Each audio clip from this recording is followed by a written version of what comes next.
అనగనగా ఒక కథ విందామా? లెక్కలు రాని రాజు. పూర్వం మగధ దేశాన్ని చతురంగ వీరుడు అనే రాజు పరిపాలిస్తూ ఉండేవాడు. ఆయన చదరంగం మాటలో చాలా పేరు మోసినవాడు. ఎంతో నిపుణులైన ఆటగాళ్ళు సైతం ఆయనతో చదరంగం ఆడి ఓడిపోయేవాళ్ళు.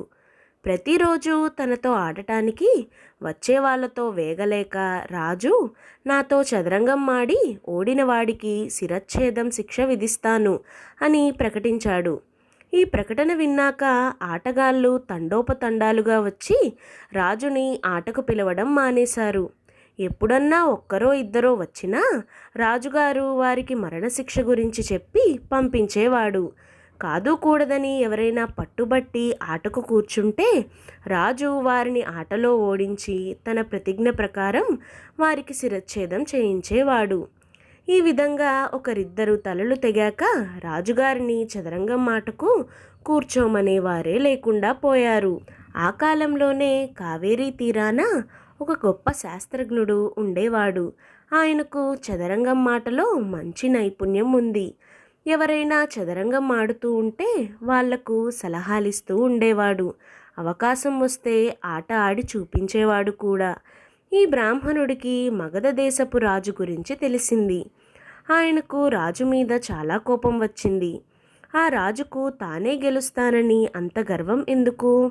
చదరంగం ఆట యొక్క రక్తి ఆడటంలో ఉంది కానీ గెలవటంలోనో ఓడటంలోనో లేదు.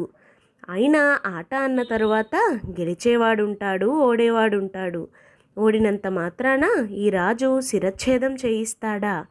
ఆయన ఎటువంటి ఆటగాడో చూద్దాం. మగధరాజుకు ఎట్లాగైనా బుద్ధి చెప్పాలని ఈ బ్రాహ్మణుడికి అనిపించింది. ఆయన కాలినడకనే ప్రయాణమై కొంతకాలానికి మగధ దేశం చేరాడు. రాజదర్శనం సంపాదించాడు. మహారాజా, నేను కావేరీ తీరం వాడిని. తమరు చదరంగం మాటలో సాటిలేని నిపుణులని విని మీ ఆట చూడాలని ఇంత దూరం వచ్చాను అన్నాడు బ్రాహ్మణుడు. నిజమేనయ్యా, నాకు చదరంగం ఆడాలనే ఉంది. కానీ నాతో ఆడేవాడేడి? నాతో ఆడి ఓడిపోయిన వాడికి శిరచ్ఛేదం శిక్ష విధిస్తానని చాటింపు వేశాను. దాంతో నాతో ఎవరూ ఆడరు అన్నాడు రాజు. బ్రాహ్మణుడు కాసేపు ఆలోచించి, అలా అయితే నేను ఆడతాను మీతో అన్నాడు. పిచ్చి బ్రాహ్మణుడా, నిష్కారణంగా తలపోతుంది. ఓడితే శిరచ్ఛేదానికి సిద్ధమేనా మరి అని అన్నాడు రాజు. ఆ ప్రశ్నకు సమాధానం చెప్పే ముందు నాకు ఒక చిన్న సందేహం ఉంది, అది మీరు తీర్చాలి అన్నాడు బ్రాహ్మణుడు. ఏమిటది అని అడగగా, నేను ఆటలో ఓడితే నా తల తీసేస్తారు. కానీ ఒకవేళ నేను గెలిస్తే మీరు నాకేమిస్తారు అన్నాడు బ్రాహ్మణుడు. నన్ను చదరంగంలో గెలిచిన వాడికి ఏమడిగినా ఇస్తాను. ఏం కావాలి అని అన్నాడు రాజు. నేను గెలిస్తే ధాన్యం ఇప్పించండి. చదరంగం బల్లలో ఎన్ని గడులు ఉంటాయో ఒక గడి కన్నా మరొక గడికి రెట్టింపు గింజల చొప్పున పెంచుతూ 64 గళ్లకు ధాన్యం ఇప్పించండి. అంతకన్నా నేను ఏమీ కోరను అన్నాడు బ్రాహ్మణుడు. పిచ్చి బ్రాహ్మణుడా, నువ్వు కోరేది ఇదేనా? గెలుస్తావన్న ధైర్యం నీకున్నట్టు లేదు అన్నాడు రాజు. చిత్తం, ధైర్యం ఒకటే కాదు, ఒక్క ఆట ఆడి మిమ్మల్ని 2 సార్లు ఓడిస్తాను అన్నాడు బ్రాహ్మణుడు. అంటే అన్నాడు రాజు ఆశ్చర్యంగా. అది ఆట ఆడాక మీకే తెలుస్తుంది అని బ్రాహ్మణుడు అన్నాడు. మర్నాడే చదరంగం పందెం ఏర్పాటు చేశారు. ఆట చూడటానికి జనం తండోపతండాలుగా వచ్చారు. బ్రాహ్మణుడికి ఆయువు మూడిందని అందరూ అనుకున్నారు. రాజు చాలా పట్టుదలగా ఆడాడు. కానీ చివరకు బ్రాహ్మణుడే గెలిచాడు. నేను ఓడిపోయాను. నువ్వు నిజంగా గొప్ప ఆటగాడివే. కానీ నన్ను 2 సార్లు ఓడిస్తానన్నావు. ఒకసారే ఓడించావు. నా రెండో ఓటమి ఏది అని అడిగాడు రాజు. నా బహుమానం నాకు ఇప్పించండి. తరువాత మీ రెండో ఓటమి గురించి మాట్లాడుకుందాం అన్నాడు బ్రాహ్మణుడు. రాజు ధాన్యం బస్తాలు తెమ్మని భటులకు ఆజ్ఞాపించాడు.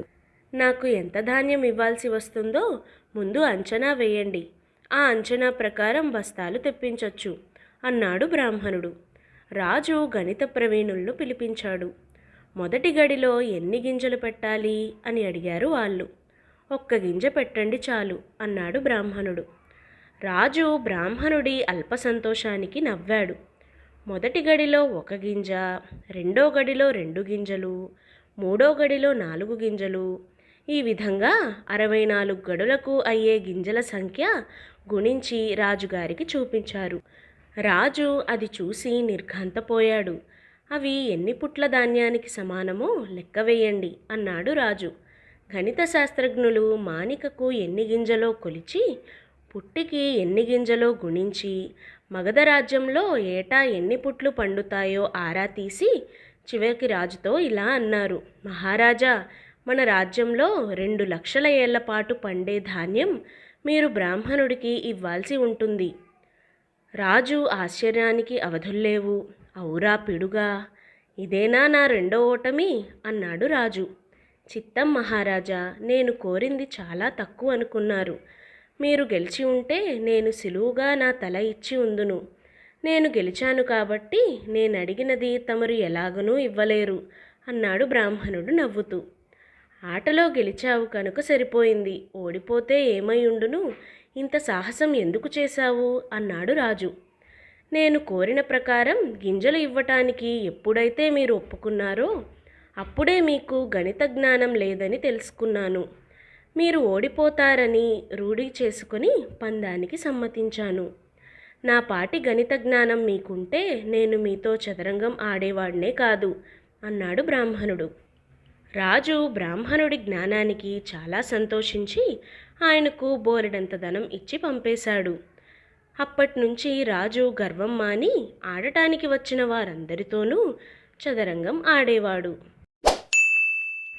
ఇలాంటి మరిన్ని కథల కోసం మా ఛానల్ని సబ్స్క్రైబ్ చేయడం మర్చిపోకండి. లైక్ చేయండి మరియు షేర్ చేయండి. Thank you.